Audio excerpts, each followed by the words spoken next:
and you're not going to get the proper numbers what you think you should get because you are too afraid to set the mean appropriately. Okay? People are always like, oh, that's too high, but that's what the patient needs, right? ARDS is not a cookie cutter disease. Okay, these ARDS, okay, 30s, okay, everyone's gonna be 30. No, it's not. Some people are 40, some people are 50s, okay?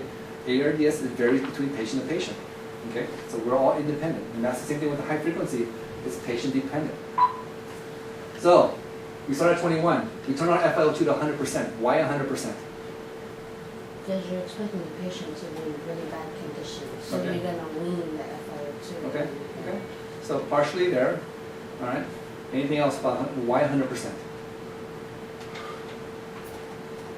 Well, it helps us to evaluate our optimum mean. Plus the idea that, let's face it, he's going over because he's critical to begin with. Okay. Right. So I want to cancel that out, the idea that the oxygenation problem maxed that, and now I'm just going to focus in on what my mean is. Okay, good, good.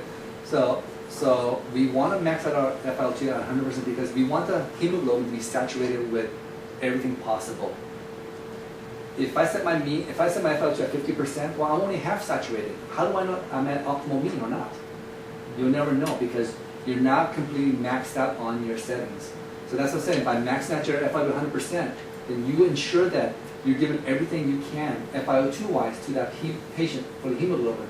Okay? So your O2 saturation is going to be maxed out based on your FiO2. If that's a partial, then you're not completely maxed out. And you don't know what's working. That's the key here. You're doing single elimination. So by maxing things out, then now you ensure that the move you're making is the correct move. Okay, so you want your oxygen to be, your cells to be completely saturated with 100%. So you got 100% with your blender, your mean's at 21. Your O2 saturation says 88% right now. Okay? And then your amplitude's at 43 and you got good chest wiggle. So that means that you're ventilating correctly. You're oxygenating poorly. So what we're going to do is we're going to take our mean, we're going to go to 22. Okay?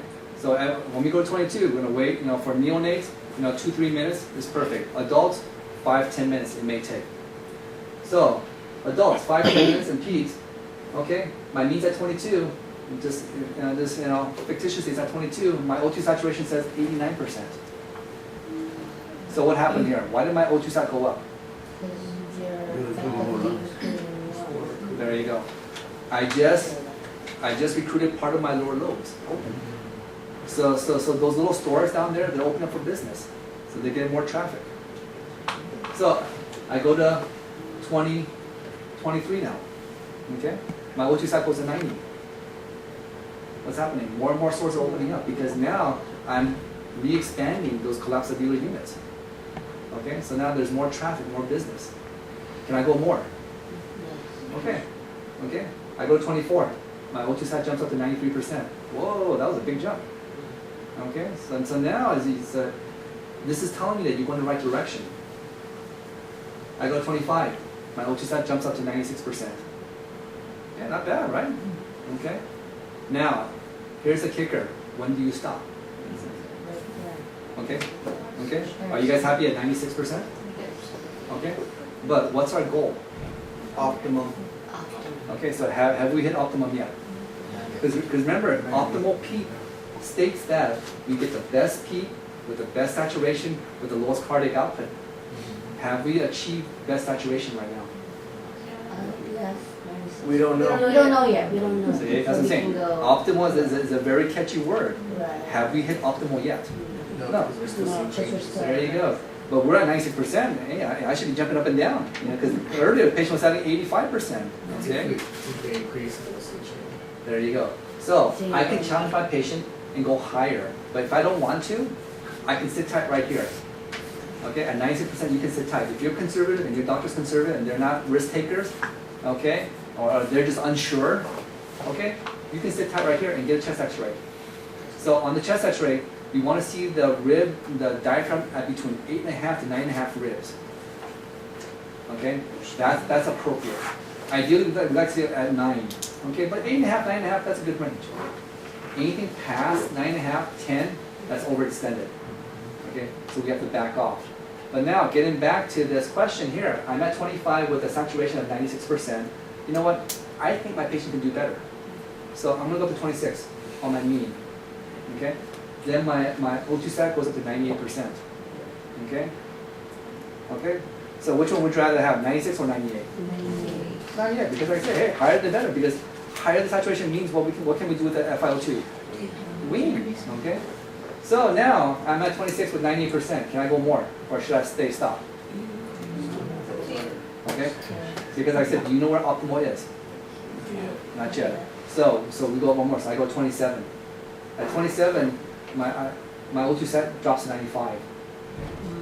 So then, There you go. So now you know where your mean's at, where optimal is. Optimal is at 26. You drop back to 26. All right, and then now your O2 sat is 100%. All right.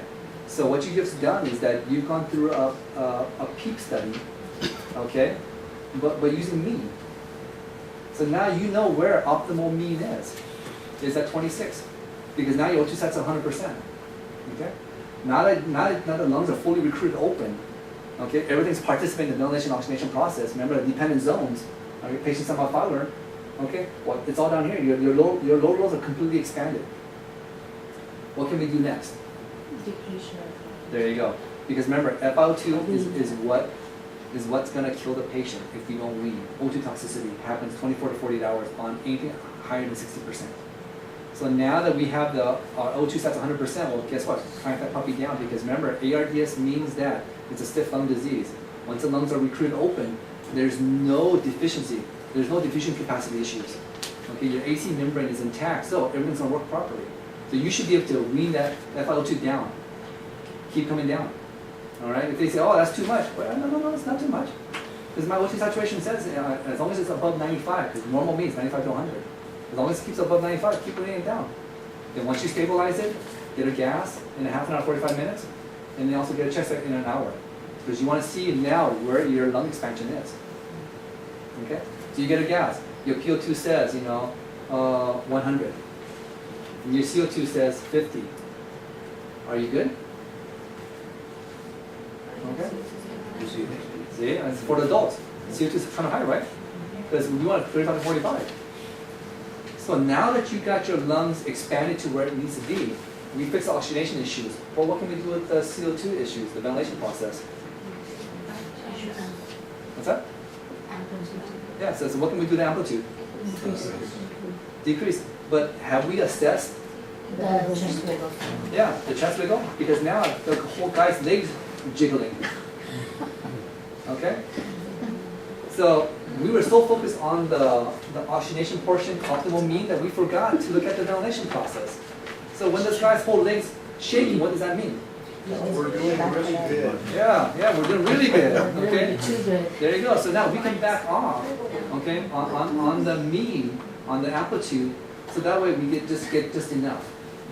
Because remember, once the lungs are recruited open, there's no resistance, so everything should shake together.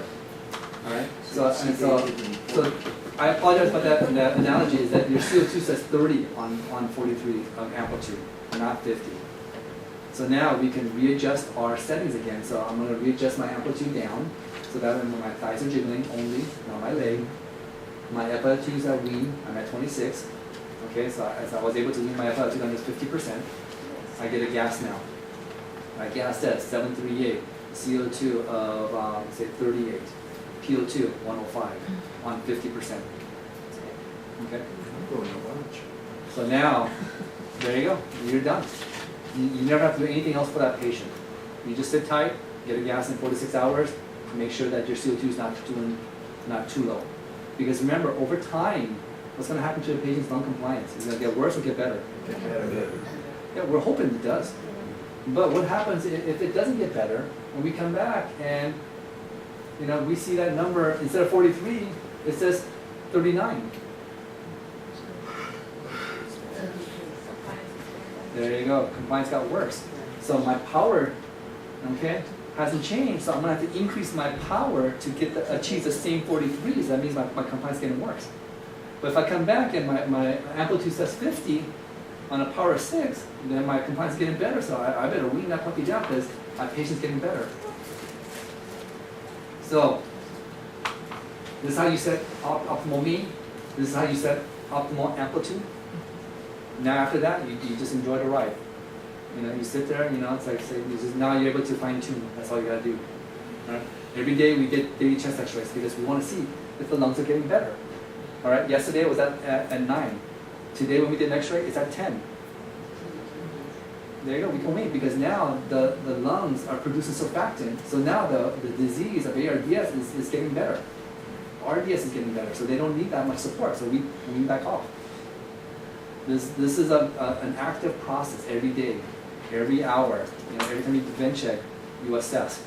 Okay, on 50%, you know, yesterday we're citing 95. Not today, on 50%, the guy's citing 100%. So what does that mean? Yeah, patient's getting better. That's the thing. These are the clinical signs. So keep weaning down.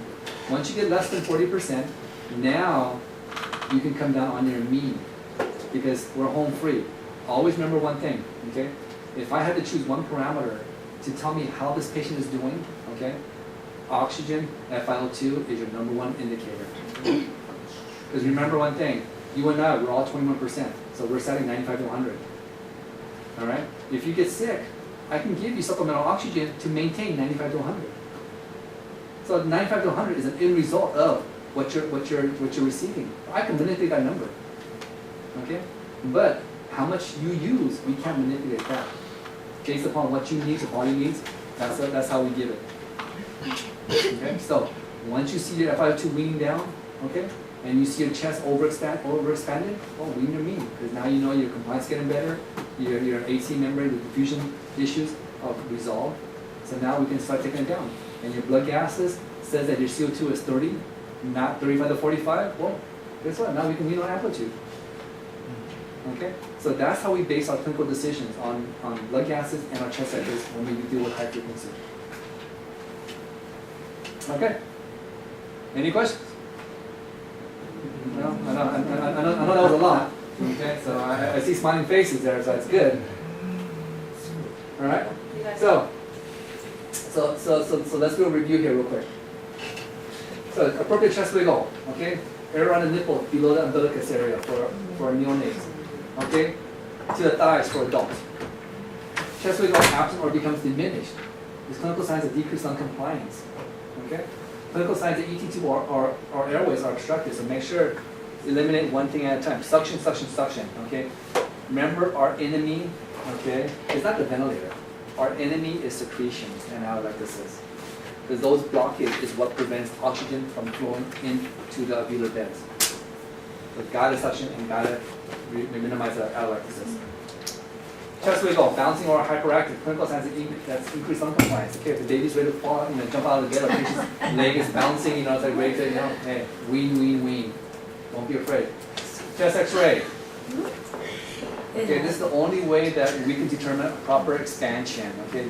Because otherwise it's a guessing game, you don't know. All the changes being made is to make sure that we get to this point, okay? So even out of mean of 26, I may be overdistended.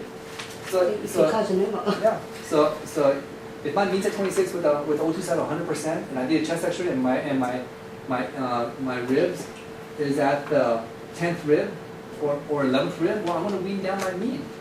Because I'm overdistended, because this is the confirmation here, chest x-ray, confirming that it's set appropriately. So don't be afraid, okay? This is what the patient needs. All right? So no greater than 4 hours. Okay, anything greater than 10th rib is overextension, needs to decrease mean, because you increase the pneumothorax. And when in doubt, always get chest x-ray. Okay, chest x-ray. Stopping the piston is not necessary, okay, because it's an active process. It's so fast, that don't even worry about it. Do not remove the patient from the high frequency and manually ventilate to shoot the film. The purpose of the x-ray is to verify the lung expansion that the high frequency is producing. Alrighty? So if you take the patient off the high frequency and you're bagging, well, you just lost all the recruitment. So we don't know what's going on. So please, leave them on the oscillator. RCPs and nurses should be at bedside to ensure that the patients have airway in proper head position when taking chest x-ray. And also the ET to make sure it's not too far in or too far out. Now also like a good indicator that your patient, like your mean airway pressure is not on constant, just on personal experience. So we couldn't retain the mean airway pressure, it went down to like, say it was set at 20 and it was like 9. My patient was extubated. Yeah. That's the same. So When like Leo was saying, patient is extubated. when like, you lose your mean, okay, that's a good indicator that you lost pressure somewhere somehow. You lost pressure. Okay. And number 1 was extubation. It's like, oh my god, negative. On your ideas, you put the breast sounds. Yeah. So breath sounds. Here we go. So breath sounds. Okay. Assess document 1 or 2 times a shift. Okay. Thank you, Nana. What I want you to do is that I want you to listen to a patient that's on a high frequency next time. Okay? Okay? What you hear on the outside, the piston, okay, that's what you're gonna hear on the inside. Okay? Because the Yes, sound resonates. Remember, sound travels good on hard surface. Sound travels poorly in the air because there's no medium. So the lungs is a medium. So that from the piston, it just resonates down through the lungs. So that's what you're going to hear. But what you want to hear for is that you want to make sure that it's equal on both sides. If you don't listen to that way, if this side, this side, okay, possible too deep, and possible this side, okay, that's consolidation, or it can be a pneumo. So that's what I'm saying. So you can make sure when you listen to the high frequency, what's on, you're looking for bilateral symmetry. Also the chest wiggle. Make sure that this is bouncing and this is bouncing. If this is bouncing and this is not bouncing, and you'll know, because when the patient has a pneumo, this won't bounce. It's so obvious like this. You're like, okay, something's wrong here. Okay, so it can be too deep, or you have a huge pneumo here that this whole side's not even moving. So just get a transilluminator and check it out. Next part here. So if you want to check for the breath sounds, okay, you have to take the patient off the high frequency and back. Now, why do we do this? Because we want to assess the patient, make sure that the lungs are improving. Are they harsh or are they getting clear? Are they getting more laminar? Okay, so you need to do this at least once a shift. Because you had off this bag and just listen once a shift because you need to assess properly. and then you whole thing correct. That's okay because at the same time you're going to suction the One patient. time, the adult ICU ready, the patient go blue. Yeah. But the thing about it, Yeah, the it transition that they did was too slow. Osprey. Yeah, I know. But like I said, but remember one thing. Yeah, but- Secretions are your major problems. So what the high frequency does, like BiPAP, okay, what happens when a patient on BiPAP? Do they cough up all that secretions? No, because it just gets deeper into the lungs. It's like shoved in there, Yeah. back in the lung. And that's what I'm saying. And with high frequency, it does the same thing because all that mean pushes everything in deeper into the lungs. And secretions, the phlegm, doesn't get absorbed. Fluid, pulmonary edema gets absorbed, but not secretions, phlegm. So that's what I'm saying. So sometimes when your babies don't shake no more, because the secretions are consolidated or locked in so thick that there's no way to suction on high frequency. So you have to take them off. You got to bag them, and do the old method where you inject saline, bag it in, and then go down and retrieve everything. Because now once you get rid of the obstruction, now the chest wall expands again and you're good to go. I agree that the menu from Yeah. they say when you do the suction, Yeah. you don't need to take off. You just stop the piston, Yeah. keep the pressure. But You the can thing, do the inline suction. the thing about it is that you'll never get saline down there fast enough. Okay, because the bias flow going through, if you ever try that, stop the piston and inject your saline and see how long it takes you to go down the DT tube. It doesn't go directly down. It takes forever because there's nothing pushed down. So now, because remember the lungs are inflated with mean, PEEP. So there's positive pressure in the airway. So when you inject saline, it's not going to drop down. So that's why sometimes you have to take them off as therapy. If you also look, in the literature, it says that when your mean is around 10, 11, okay, that they recommend that you do take it off. Look at Egan's. If you guys don't believe me, go open your Egan's book about high frequency. Oh, no. All right, and it tells you about on the lower mean that you have to take the patient off because they should be transitioned over to conventional anyways, but because you don't, they have a higher chance of atelectasis and secretion plugging the airways. Too. That's why. So you guys do it and make you take off the high frequency? What I do suction because once? we have to switch the heads to the other side. So instead of, and I don't wanna have the patient be extubated because the circuit is so heavy. So you, Too difficult to move. it's too difficult to just bag, lavage, do everything all at once and then turn the patient and then put it on. Cause I'm afraid the patient's gonna have a mucus plug if you don't suction at least once a shift. At least once a shift. Sometimes I'm just concerned because sometimes the kids are I know. too unstable. I know, but remember, Right, remember one right. thing, is that we can always recruit the lungs back open. That's not their problem. Hemodynamically, yeah, that is. But, like I said, but if they're unstable hemodynamically, we're not doing that right now. Yeah, sometimes it's like touch. And that's the thing, those are the patients that you have to be the most concerned. Sometimes, yeah, we do have very sick patients. Yeah. That's the problem with the nurses, they focus so much wiping. Yeah, but understand that secretions, if you don't suction this You way, have to suction. in 2 or 3 days, you will get plugs and you will have complications later. Go ahead. Yes, Stephanie? But you're able to turn it off for a second, Correct. that's without having to disconnect. No, yeah, exactly, Right? You yes. said there's still, Yeah, but right here, because if you go here to this button, The mean area pressure. yeah, you turn that off for a second, Yeah. and then you're able to Correct. suction and assess without having to Yeah, yeah. disconnect. totally, yeah, so if you want to keep the patient on That's lock, what I you know, do. on the system. Oh yeah, we could do that I can too. turn. So, remember here, this is your piston on and off. So when I hit this on green, that means my piston starts. If I want to stop it, I just hit the button again and it stops. So it's like a light We could switch. try that sometimes. Did your breath sound low? But I do it all in one. I want to I make this just turn, flex. I'm able to turn with the, But- when I but- turn. but But what understand about that when you suction, you you just can kind of take the just patient put it off on? Sometimes I do all in And one, safely, but I'm and afraid do what of you gotta do mucus for plugs. that brief moment But of time unstable and put baby them or? back in. You can't do that. Remember Don't the be patient afraid. resets, the one That's that the we thing. convert Hey, don't to forget your conventional? That's it, I mean, the uncertainty, that's what creates problems, okay? We are the Go with the experts of this congenital machine, problem. that's why I said we Of have to another know the function. limitations, what we can do safely and what we I can can't. tell you about that. Like your situation like you had, Jay, with that patient that's unstable, well, this is when you say, hey, don't touch. Right now, hemodynamically, I'm not That really should sure be the good. That detail, should but be it fine. was happened, Yeah. Joe was the lead, and the doctor wanted to listen the breast Yeah, yeah. pump went off, Yeah. so nobody wanted to do it, so he the one disconnected the bagging and patient But I think, Intubated? well, it's like what happened is they didn't affect the clock. so either way, like I said, for me, you can shut this off and you can listen to the breast pump that way. It happens to me all the Yeah. time, bagging and they're like, "Dude, it's not working." All right. So chest X-rays, auscultations. Okay, so here you go. So heart sounds. Okay, remember, you must stop the Take your own piston. chance. All right, guys. So you must stop the piston if you want to listen to heart sounds for the doctors or the nurses. So that way they're on CPAP now, and so they can listen to the heart sounds for a brief moment, and then you start it back up.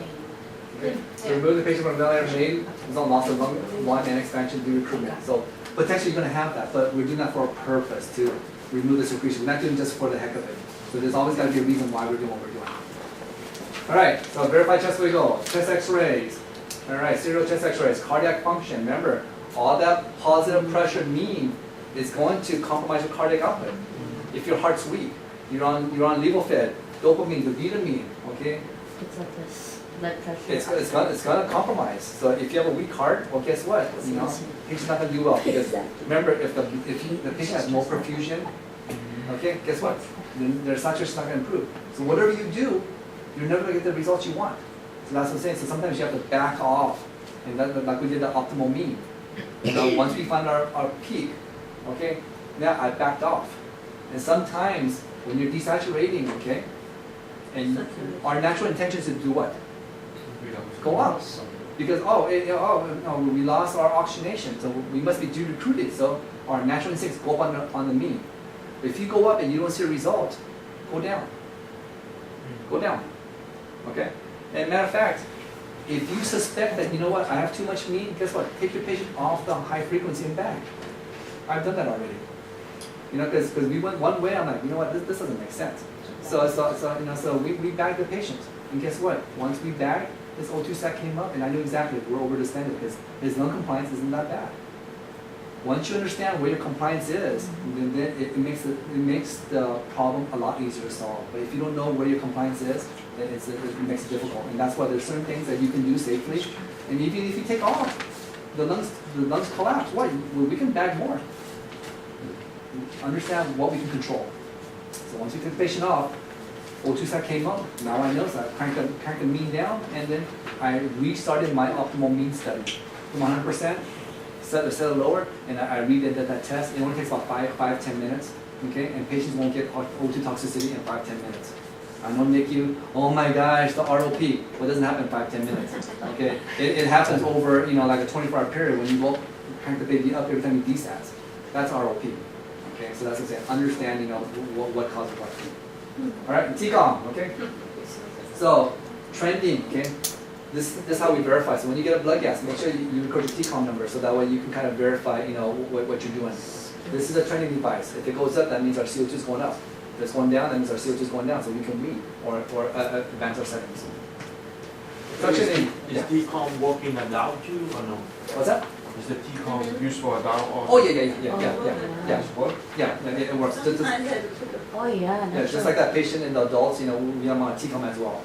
And in the TCOM was reading 32, 33, and the guy's CO2 was 27, 30, so he was right on. Yeah. All right, so suctioning. So routine. Decrease or absent chest wiggle. Got a suction because there's an obstruction there. Decrease O2 saturation, obstruction. Increase TCOM, obstruction. Okay, closed circuit, highly recommended. In 1995, we were still doing the 2-man suctioning at Loma Linda. And guess what? Long Beach Memorial still does 2-man suctioning. They don't believe in the 24-hour ballards. Yeah, so when I went there, I was like, hey, you guys, hey, right on. So I had my bullet right here in this hand, baggie and this and that, and you take them off, and put it right here, and you're like, oh, you know what you're doing. Hey, it's like second nature. Anyways, okay, suctioning again. De-recruitment occurs to the patient being disconnected. Again, understand that. Okay, it may be necessary to increase need to recruit the collapsed urethral unit. So again, when we do this, when we put them back on, if they're not responding, go up on your knee a little bit. Get them back open again, and then come back down. Okay, it's safe. Okay, sedation paralyzed. So because of the way the bees are, we have to paralyze. So our pediatric and our adult population got to paralyze. Our neonatal population percent of fentanyl is all we need. Okay? Fluctuations in the mean. Patients breathing spontaneously may alter your lung compliance. Okay? So understand that. So when the mean goes up and down a lot, okay, it's not because the machine's not working properly. It's because the patient's breathing. So knock them out. And that's what you have to recognize that. Because they're going to say, oh my God, the mean, John, it's going up and down. What God? You're like, oh, I don't know why. Because look at the patient. Don't forget about the patient. Always look at them. What are they doing? Adults, they should be, you do this, they should be coming back down. If you do this like this, we're like, oh my gosh, we have problems. You lift their arms up and they stay up, we have problems. Okay? So knock them out. Same thing. Okay? Yeah, exactly. Alright, so fluctuation amplitude as well, because everything's due to your compliance. Alright guys, hey, we're almost done guys. Come on. Pay attention here. Okay, so bronchodilator therapy. So we can give breathing treatments inline on the system. Okay, is it effective? No, it's not. Because remember, the bias flow going through the circuit is how many liters per minute? 20 to 30. Even with the arrowhead? Yes. It's already like you can see. Exactly. So just like when we give BiPAP therapy, we give MENDEPs with BiPAP therapy. Once the particle goes up, what happens? It just dissipates. The purpose of the nebulizer is to do bulk flow. Okay, but when it goes up, it just dissipates. Okay, it's totally useless. But again, to tell our physician that it's useless, well, good luck. Okay, that's why we don't typically do breathing treatments on neonates or a patient on high frequency because it's a waste. Okay, so but if you do have a patient that's actively wheezing or reactive airway disease, okay, we're gonna do it. Asthmatics, vice versa. Administered via handbagging is probably the more proper way to do it. If you get to, it's a NICU, they've done that before. Okay, but again, when you take them off, you have recruitment. So that's one of the things you can tell your physician. Hey doc, you understand that? Is it really that important we do this? Because when I do this way, I'm going to collapse the lungs. Because I'm not going to be able to maintain it. So is the lungs that bad where we do need this? Because you can probably convince them out of it and make a PRN. Yeah. All right, suctioning, inline treatment on high frequency. You must break the circuit. Okay, because the tubing, you have to put a T-piece and adapt it in. All right, and then same thing with the aerogens, arrow nips. So we can put on the inspiratory limb, but again, it's got to travel all the way through, and then once it hits the opening of the circuit, Well, now we have to give like tobramycin or something. on the inspiratory limb. On the level, what about On the- like a Johnny there? Yeah, on the humidifier, because what we want to do is we want to go pass over, so that way it's a bulk flow system. With the aeronet or the actual T-piece? No, Arrow nips. the T-piece you have to break the circuit in the middle of the circuit. Yeah, because I know, I think Johnny, Yeah, that's what it is, but it's the biggest waste. It's the biggest waste of time, but again, you you can't tell doctors because they think that they know it all. Well, because it's overmycin delivery and you Yeah. can't bag that in, that's the Yeah. only thing. And that's the same, so certain Ocomocor. antibiotics, that you have to. Okay? Yeah, so I was like, how do you even do that? Yeah. So it's really a poor system to deliver. Would you say that? Okay, positioning, okay? Keep the head in good position, prevent the risk of ET2 from kinking, okay? Proning is available like with you and peds. So you guys understand why proning helps the babies and the kids. Is it because the circulation and Just Okay, stay good. What was that? Okay, possible. Remember one thing, when you're on your back, what happens to the secretions? It goes from the anterior, drains to the posterior. So now when you have enough secretion on the posterior side, it creates a blockage. So now when you flip the patient over to the anterior side, because it's all clear, what happens to the blood flow? As the blood flow comes over, there's no blockage. So the oxygen is able to pass over easily. So that's why you have a jump in your saturation. Now after an hour, what happens to your saturation? It goes back down because now the secretions move to the anterior side. So you put them back. So that's why the turning beds came into a big play in the trauma units. Because they understood that that theory that secretions move and we can't get rid of it. So that's why the patients do better and they drain forward. Postural drainage, forward and everything. And then the ET2 is all plugged up because a lot of secretions come out. So they have little training beds here. like this. That one when they do. I've seen the clip it. rotophone beds where they. Yeah.